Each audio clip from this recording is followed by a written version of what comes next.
한국인의 정통 주간신문 이루서울 1307호가 발행됐습니다. 이루서울TV 시청자 여러분의 많은 관심과 성원 부탁드립니다. 자, 문재인 대통령의 기념사 그 워딩 중에 말씀 중에 그 독재자 후예가 아니면 5.18을 달리 볼 수 없다. 이거 또 5.18 얘기니까 이거 뭐 정리하죠. 네, 그렇죠.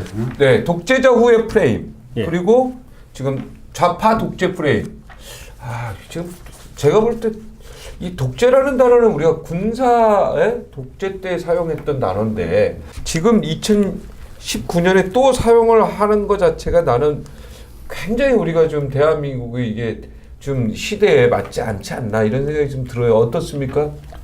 예, 그래서 뭐 우리 당 한국당 입장에서는 좌파 독재라고 지금 이야기를 했는데요. 독재라는 말이 사실은 비록 다수 내지는 권력을 가지고 있다 하더라도 소수 내지는 권력을 가지지 않는 사람들의 이야기를 전혀 듣지 않고 일방통행을 할 때 독재라는 말을 쓸 수 있는 거 아닙니까? 뭐 독재가 옛날에 일부 부분에 있어서 일부 부분에 대해서 군사 독재라든지 아주 나쁜 의미, 뭐 독재 자체가 나쁜 의미이긴 틀림없습니다만 일당 독재. 지금 얘기하는 것들을 마치 그런 것처럼 지금 독재자 후예란 말을 쓸 때 독재자 후예는 마치 군사 독재 이런 것처럼 그렇죠. 군사 독재 후에 어떤 그런 표현이죠. 이게.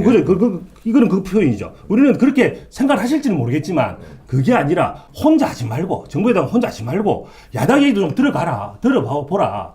본인들이 원하는 대로만 끌고 가지 말고 그 이야기를 충분히 할 수 있는 거 아닙니까? 협치하라. 협치하라는 이야기죠. 그 좌파는 왜 좌파냐? 지금 저는 좌우 말만 꺼내면 전부 색깔론이라 그러는데 저는 좌우란 말이 왜 색깔론이 저는 전혀 이해가 안 되는 사람 중에 하나입니다. 좌파가 나쁜 게 아니에요. 나쁜 게 아니고 이제 선진국들은 다 좌우 쓰고 좌파 정책, 우파 정책 다 쓰고 하는데 왜 그걸 자를 말할 쓰면 그렇게 알레르기처럼 반응을 하는 그게 오히려 색깔론이 아닌지는 잘 모르겠어요. 박정희 대통령이 좌파 정책 훨씬 많이 했습니다. 그렇습니다. 네. 박근혜 대통령도 좌파 정책 많이 했죠. 62세인가 65세 이상 그거 많이 했고 노무현 대통령이 오히려 우파 정책 많이 했죠. 그렇습니다. FTA부터 시작해서 제주 해양기지부터. 그리고 기본적인 철학에 따르는 정책이 이제 나누어지는 걸 이야기하는 건데요. 네. 그 정책을 들이다 보면 이것이 좌파 쪽인지 우파 쪽인지 나타나잖아요. 정책을 가지고 얘기할 수는 있어요. 그래서 좌파 정책을 가지고 이야기를 하는 건데 왜 그것을 이야기만 하면 뭐 이것은 뭐 색깔론이라고 이야기를 하면서 그 알레르기 반응을 하는지를 저는 잘 모르겠고요. 오히려 그러면서 극우라고 자꾸 우리 당을 이야기하는 것 자체가 저는 색깔론이라고 보거든요. 그 극우라고 하는 이야기는 내가 진짜 한번 현건대 부대변인한테 물어보고 싶은데 본인들이 우파라고 생각하는 건지 우파 정책이라고 생각하고 우파가 되고 싶은 건지 저는 그게 진짜 궁금한 거예요. 그래서 자유한국당을 왜 저쪽 우쪽에 끝쪽인 극우로 보내냐. 극우로 보내면서 자신들이 우파가 되고 싶다는 그런 느낌인 것 같아요. 제가 보기에는. 민주당은 보수입니다. 그거 아세요? 옛날에 보수 야당이라 그래서 DJ가 그래서 나왔죠. 제가 보기에 DJ 정부 때는 확실히 보수였고요. 근데 그 보수에서 좀 더 뭐라 그래 진보 쪽으로 색채를 많이 한 게 뭐 일도 양단할 수 없으니까. 근데 어쨌든 좌파 우파 정책은 정책적으로 나눠지는 거잖아요. 좌파 쪽으로 많이 간 것이 노무현 정부 때 좀 많이 갔고요. 지금 문재인 정부 때 제가 판단하기에는 좀 더 많이 간 거예요. 그래서 좌파 독재라는 말을 조금 더 좌쪽으로 갔다. 예. 또 이 말을 쓰게 된 것이 이번에 사실 패스트 트랙 때문에 한 건데 연동형 비례대표제를 하면서 가장 이득을 보는 정당이 어딥니까? 정의당이죠. 그러면 정의당은 좌파 아닙니까? 그걸 거기야말로 확실히 제가 좌파라 부르면 안 되는지 잘 모르겠어요. 거기 아니 좌파 나쁜 것도 아니고 거기는 확실히 좌파죠, 그죠? 강력에 보면 좌파죠. 그래서 그 왼쪽에 있는 많은 분들이 상대적으로 왼쪽에 있는 분들이 많이 유리한 걸 하고 그 사람들만 얘기를 끌어가기 때문에 우리는 좌파 독재라고 하는 건데 이것을 마치 색깔론이라고 하는 게 국민을 너무 무시하는 것 같아요, 제 생각에는. 그러면서 하는 이야기가 반대 이야기가 독재 이야기가 기분 나쁜 단어잖아요. 그러니까 독재 이야기를 과거에 지금 우리가 기분 나쁜 게 우리가 기분 나빠야죠. 군사 독재 이야기하면서 마치 그런 식으로 받아들인 자체가 문제인 건데 독재라고 말씀을 드렸지 않습니까? 협치하지 아니하고 혼자 결정하려고 하고 마음대로 끌어가려고 하는 것. 자기가 비록 권력을 가지고 있지만 다수당이지만 그래도 다른 소수나 권력 가지고 있는 사람 말을 들어라. 그래야 독재가 안 될 텐데. 그리고 그 얘기를 독재라는 말 사전적 의미 찾아보십시오. 그러니까 독재자 후예가 아니면 5.18을 달리 해석할 수 없으니까 5.18은 다 똑같이 해석하고 있으니까 독재자 후예가 아니네요. 그럼. 당연히 그건 이거는 진짜 제가 보기에 대통령이 해서는 안 되는 말이라고 생각합니다. 왜? 대통령은 본인들과 생각이 다른 사람들 이렇게 아울러서 이렇게 쓰다듬어 가야 되는데 대통령이 이렇게 편을 가르기라고 우리가 논평을 냈지 않습니까? 편을 갈라가면서 마치 제1야당을 독재처럼 얘기하는 것 말이 안 되는 소리죠. 정치에서 사실은 좌파냐 우파냐는 얘기는 지금 잘 안 쓰는 용어입니다. 네, 의미가 없고. 왜냐하면 해방 정부에서 많이 정책은 썼죠. 얘기할 수 있어요. 정책. 아니 진보적이냐 보수적이냐 얘기 쓰죠. 그렇죠. 맞아요. 형용사적으로 씁니다. 그렇죠. 그거는. 그러니까 진보적이냐 보수냐 뭐 중도 뭐 보수냐 아니면 뭐 중도 그렇죠. 이런 맞아요. 얘기 쓰는데 좌우라는 개념은 사실 우리나라는 굉장히 위험하잖아요. 왜냐하면 종북이 해방 전국 사이에 좌파라고 낙인 찍고 빨갱이나 낙인 찍고 공격하고 많이 이랬단 말이죠. 맞아요. 그런 아픈 역사가 있는 네. 데거든요. 그렇기 때문에 사실 좌파라는 용어에 대해서 부적절하다 하는 것이고 보수 진보로 따지면 사실은 민주당은 진보 정당 아닙니다. 제가 보기에도 중도 약간 보수에 가까워요. 약간 오히려 제가 진보 봐도 정당. 그래요. 그러니까 정의당 정도가 제가 보기에 약간 진보 정당에 진보죠. 가깝고 사실 민주당이 뭐 진보 정당도 아닙니다. 그럼 뭐 그렇다 그러면 진보는 좌고 뭐 보수는 우냐 또 그것도 그렇지 그것도 아니에요. 않아요. 그거는 맞아요. 한문적으로 저는 그렇죠. 잘못- 독재 부분도 마찬가지예요. 물론 우리나라에서 입장은 독재는 군사 독재였어요. 네. 물론 뭐 플레타 독재도 있고 여러 가지 뭐 민간 독재도 있지만 근데 현재 상태를 과연 이게 독재라고 할 수 있느냐?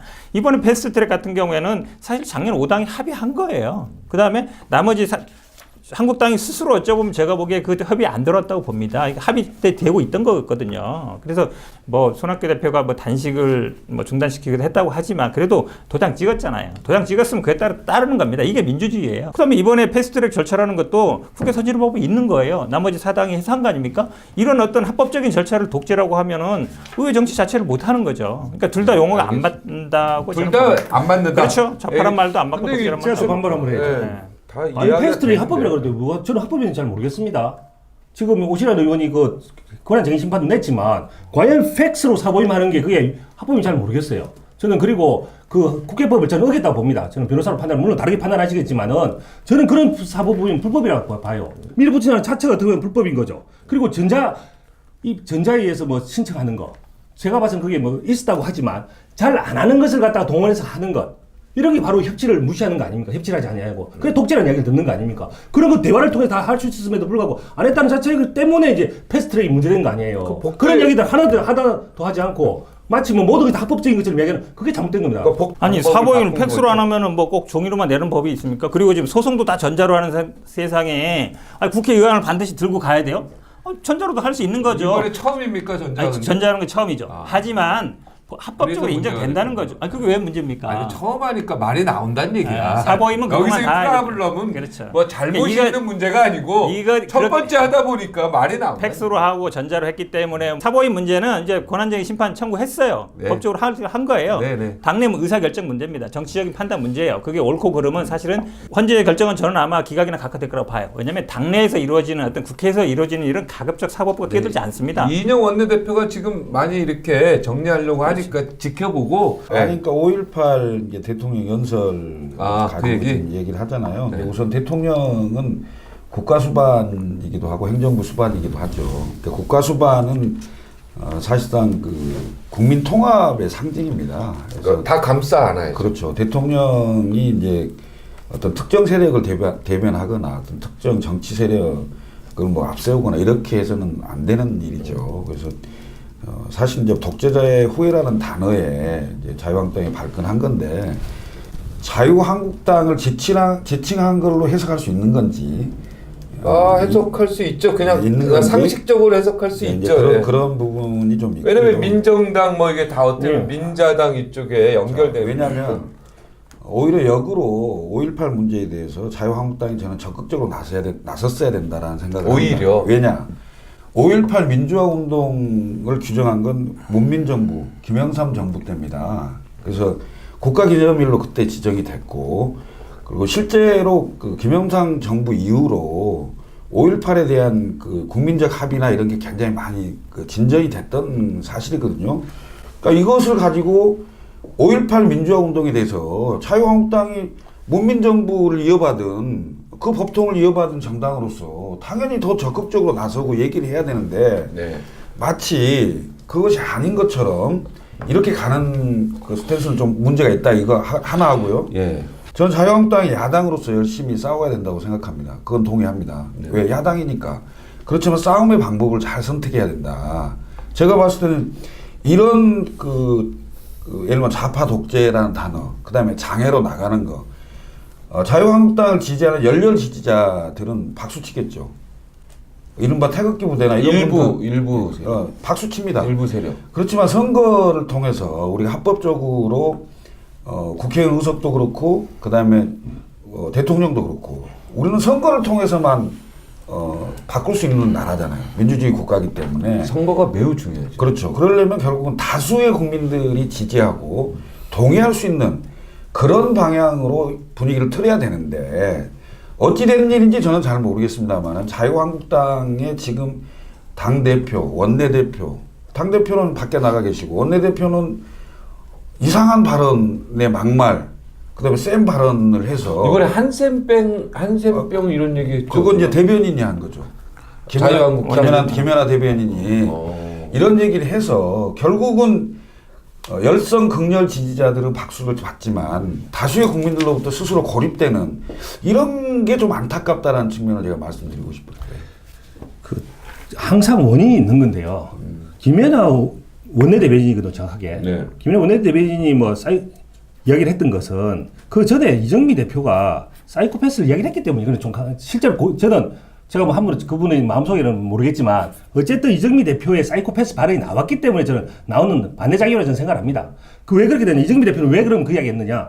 나경원 대표의 어떤 그 발언. 근데 나경원 대표는 자기가 그 해명을 했듯이 절대 그 뜻을 뭐 현 대표는 달창 얘기하는 건가요? 달창 얘기하는 거였습니다. 그건 사과했죠. 예. 사과했고 바로 사과했을 뿐만 아니라 자기 뜻을 몰랐다. 저도 몰랐거든요. 한 번도 들어본 적이 없어.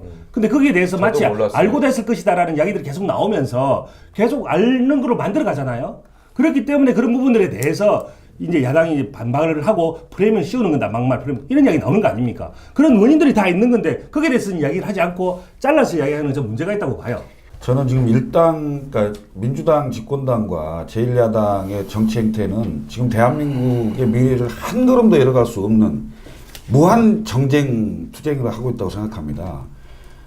사실 너무 잘 아시겠습니다만 대통령은 다른 말씀을 하시던데 인식의 차이가 너무 커서 지금 경제가 안 좋아서 일선에서는 아우성을 치고 있고 마이너스 성장까지 하고 있고 아니 이게 우리나라가 사실은 남미화되는 가능성도 있다라는 그런 걱정을 많이 그런 하죠. 걱정을 하는 사람들이 많아지고 있는데 특히 지금 달러가 지금 엄청나게 그런 지금 얘기도 세져가지고 있고요. 그다음에 기업하시는 분들이 위기인데. 상당히 많이 외국으로 나가고 있어요. 엑소더스 수준이라는 얘기들이 많아요.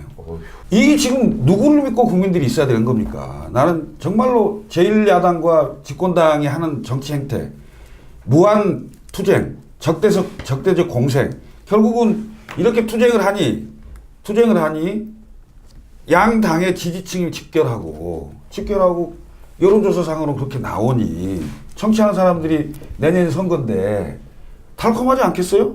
그럼 결국은 정작 대한민국의 미래는 없어지고 경제 상황이 더 나빠지고 있고 이것이 좋아질 거라는 희망이 없기 때문에 더 고통스러운 상황으로 가는 거죠. 예, 어찌됐든 지금 급한 게 경제예요. 거기에 포인트를 맞춰서 좀 여야가 힘을 합쳤으면 좋겠다는 생각. 지금 뭐, 원달러도 그렇고, 굉장히 내가 볼 때는 이제 수입하는 사람들 굉장히 지금 어렵고, 기업이 제가 베트남으로 간 기업만 2만 개가 넘다고 중소기업 들었거든요. 그러니까 지금 심각하다. 뭐 일자리 얘기 이런 거가 다 여기 연관이 돼 있기 때문에 우리가 좀 더 이상 이렇게 정쟁이라고 하죠. 예, 이런 거는 좀 휘말리지 않았으면 좋겠다는 생각이 듭니다. 자, 다음 주제로 가겠습니다.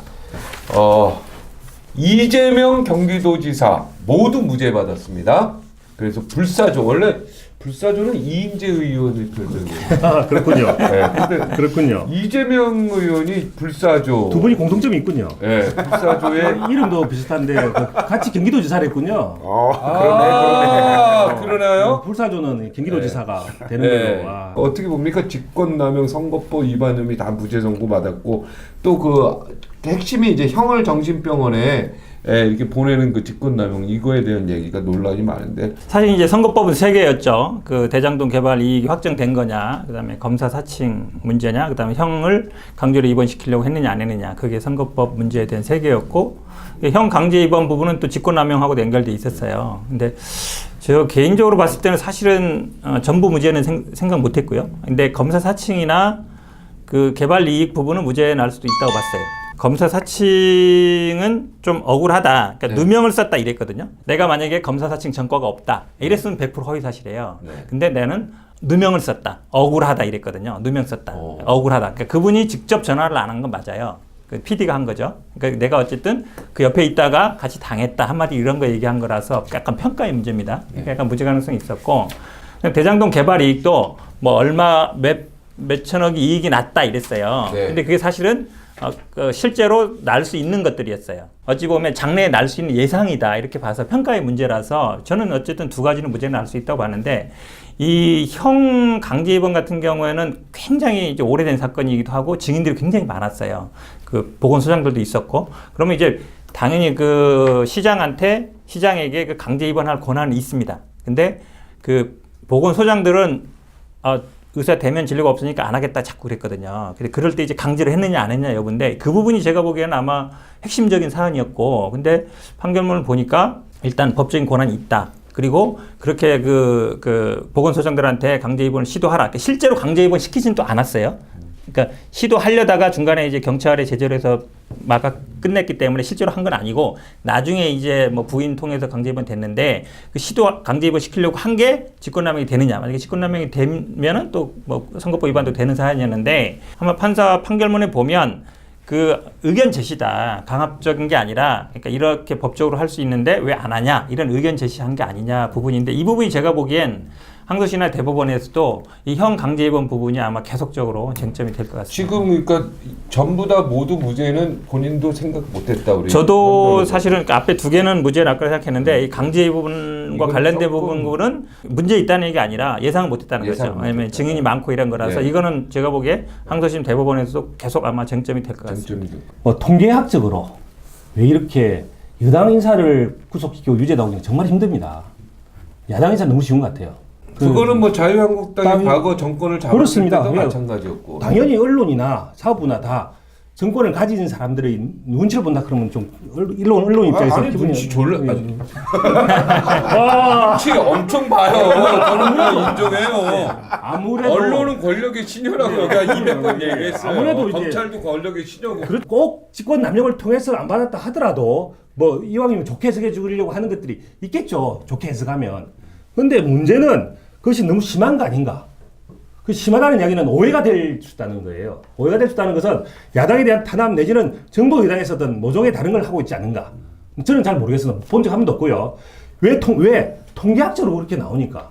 처음부터 구속이 된 경우는 제가 거의 못 봤고요. 나중에 겨우 구속이 된 것은 1심 이후에 구속이 된 분이 누구냐 하면 김경수 지사. 1심 이후에.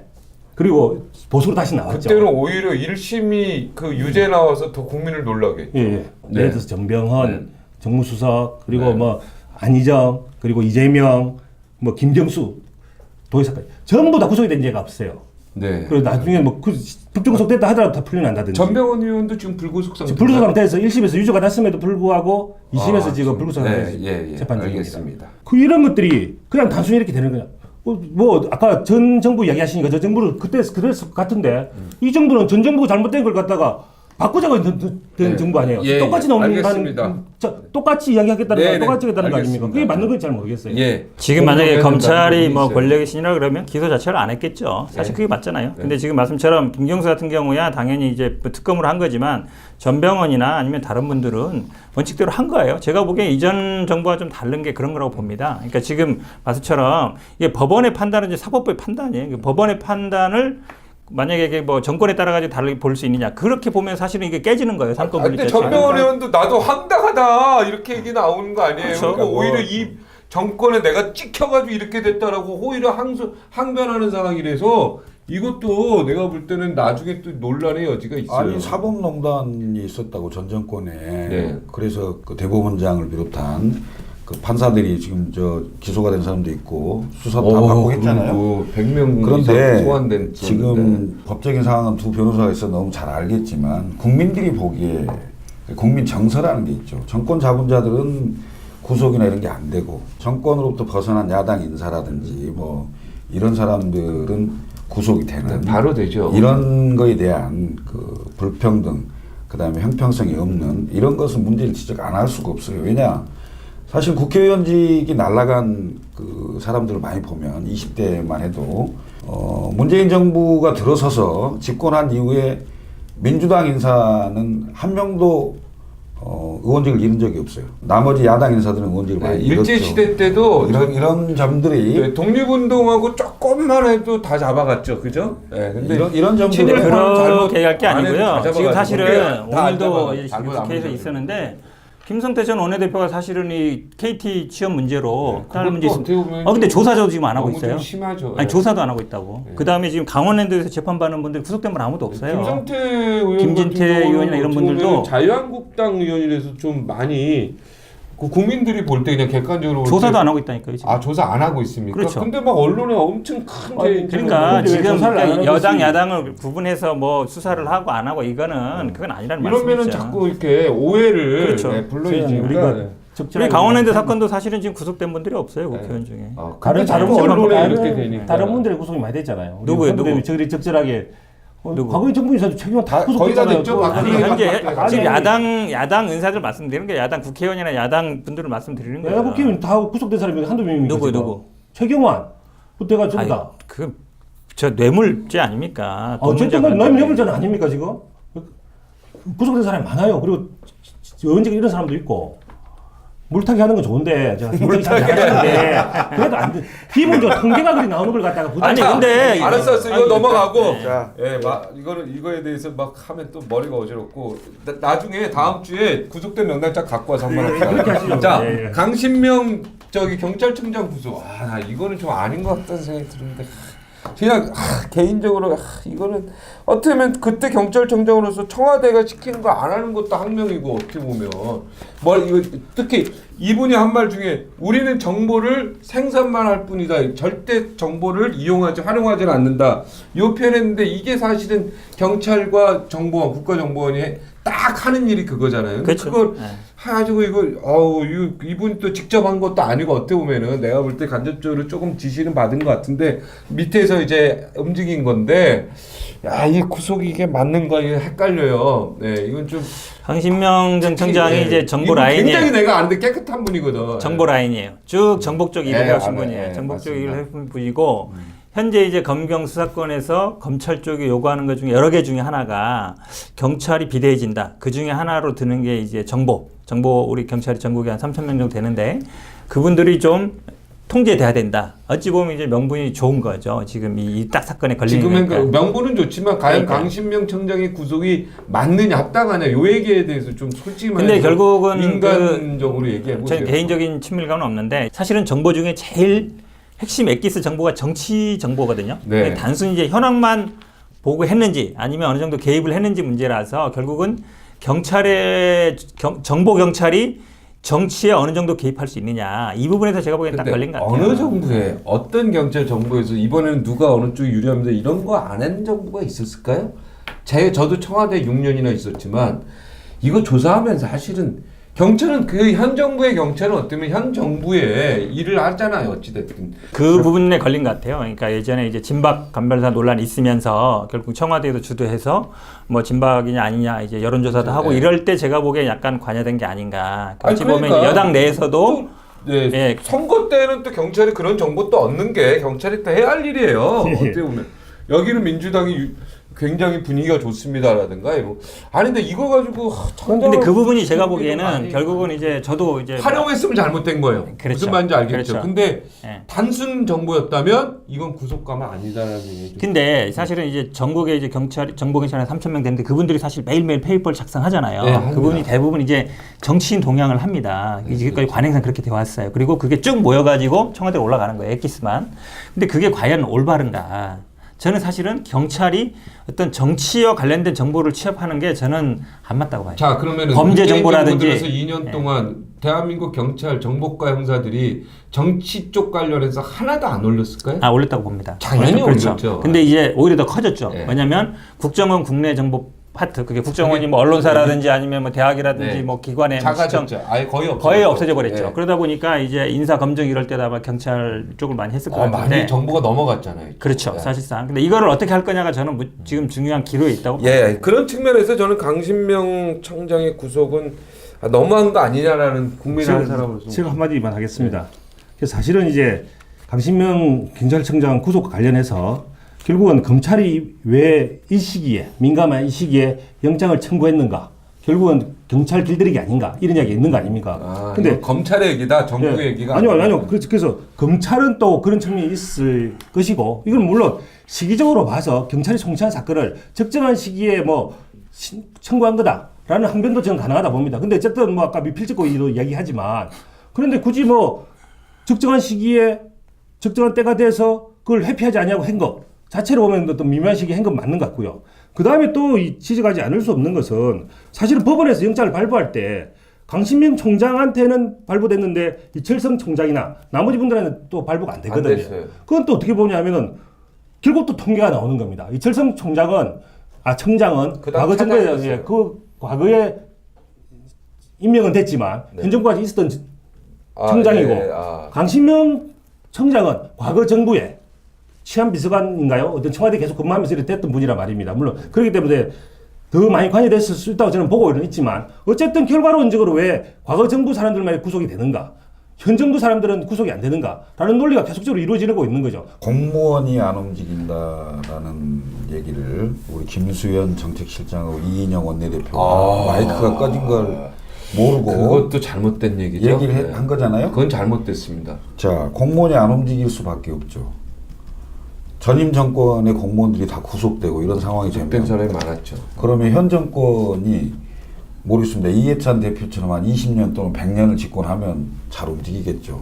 근데 그게 확실하네. 세상 일이 어찌 될지 모르는 판인데, 그럼 결국은 공무원들이 자기 일처럼 국가 일을 할 수 있겠느냐라는 측면이 대단히 좀 위험한 상황이다라는 말씀을 오늘. 그러니까 그 말을 했다는 얘기는 공무원들 아닌데 우리 쪽으로 어떻게 보면은 이런 측면에서 적극적으로 안 움직인다는 그런 게 숨겨져 있다고 그럼요. 느껴지기 때문에. 아니, 그리고 이제 그 심지어는 뭐 지금 이제 2년 됐는데 4년 차 같다 뭐 이런 얘기도 하고, 뭐 네임덕 뭐 이런 얘기까지 나올 정도면 지금 공무원 사회가 대단히 경직돼 있고 복지부동 상태가 있는 게 아닌가 이런 생각이 들고, 이것은요 또 다른 측면으로 보면 그 내각과 각 그 장관 각 부처에게 힘을 실어줘야 사실은 의무, 그다음에 힘이 있어야 책임도 지는 거죠. 있죠. 그런데 모든 거의 대부분의 일은 청와대 정부라는 힘은 다 것처럼 뺏고 책임만 지라고 하면 안 된다. 그런 형태로 흘러가는 것이 아닌가라는.